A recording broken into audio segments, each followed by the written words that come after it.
In 1840, Franz Liszt invented the piano recital. Under his fingers, the piano became both intimate confessional and instrument of theatre, compelling the attentions and emotions of an eager, expectant, and sometimes almost voyeuristic audience. Liszt was the father of several diverse pianistic traditions, but the experience of the public arena was common to all the virtuosi who followed him, whatever their different backgrounds.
A large and enthusiastic public celebrated the diversity of virtuosi who followed Liszt, and particularly those who were trained in the conservatoires of Russia and Eastern Europe. Of all these, none was more controversial or inspired greater adulation than Jan Ignace Paderewski.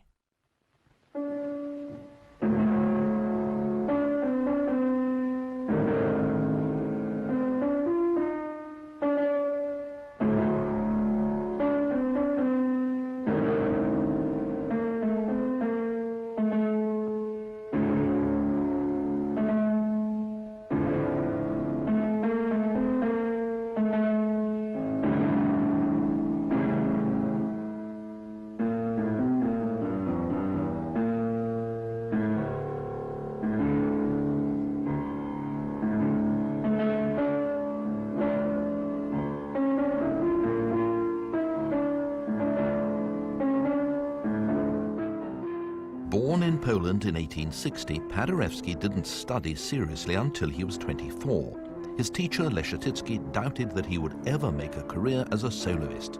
Yet despite a flawed technique and a musical taste which sometimes provoked criticism, audiences loved him. After the First World War, he briefly became Prime Minister of Poland, and in his late 70s he made his debut as a Hollywood movie star.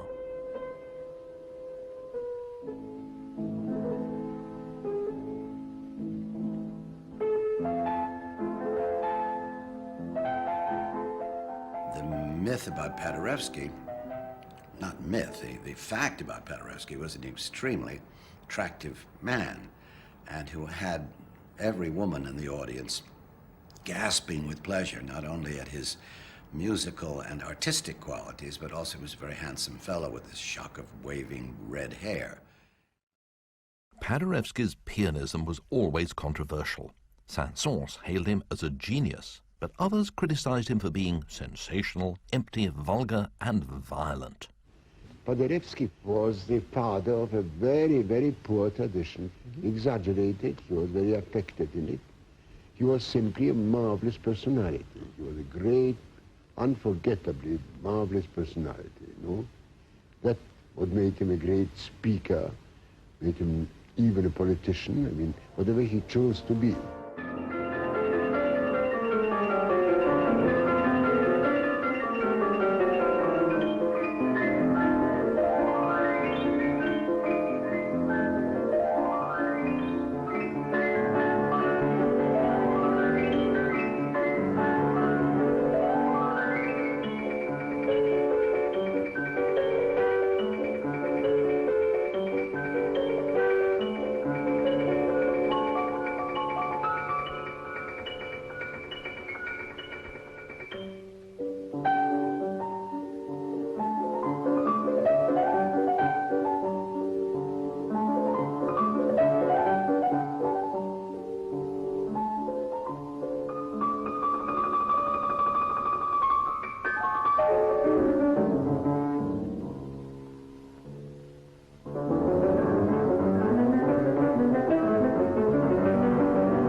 If Paderewski was the public's favourite concert artist, his fellow pianists would probably have chosen Josef Hoffmann as theirs. Hoffmann was born in Poland in 1876 and was the most celebrated pupil of the Russian composer-pianist Artur Rubinstein. He made his US debut as a child in New York's Metropolitan Opera House, where his technical control combined with an extraordinary rhythmic and dynamic imagination to produce playing of elemental force and power.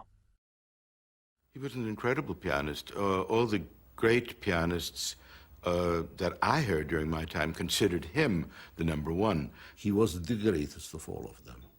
Hoffmann was really absolutely unimaginably great as far as music goes, interpretation and technique. Technically, he had handled everything with not ease, but the most natural, most normal approach. And musically, I remember I heard him play, for instance, the Chopin sonata, the B-flat minor sonata. I played the first movement and I repeated the exposition. It was superbly played. He repeated it totally differently, but it was just as wonderful. So musically speaking, he had maybe the greatest knowledge and instinct of all the pianists, and technically he pocketed everybody. Our guest for this performance of the Telephone Hour is the distinguished pianist Josef Hoffmann. Suspicious of early recording techniques and engineers, Hoffmann toned down the subtleties of his performance when playing in the studio. This was his only filmed appearance. He had everything. He had fantastic technique, beautiful sound. It was hot, cold at the same time. I believe it's from the 40s, this film. I think it's a period when he hardly performed anymore, having performed so much in the 20s, for example. And I think he was a heavy drinker by then already. And still, it is, I think, quite amazing, especially this Rachmaninoff prelude. Just the complete naturalness with which he plays, as though he would be really one body with the piano. You feel there's absolutely no battle with the piano whatsoever. Just this feeling of complete happiness with the instrument, which is absolutely unique, I think.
to Hoffmann.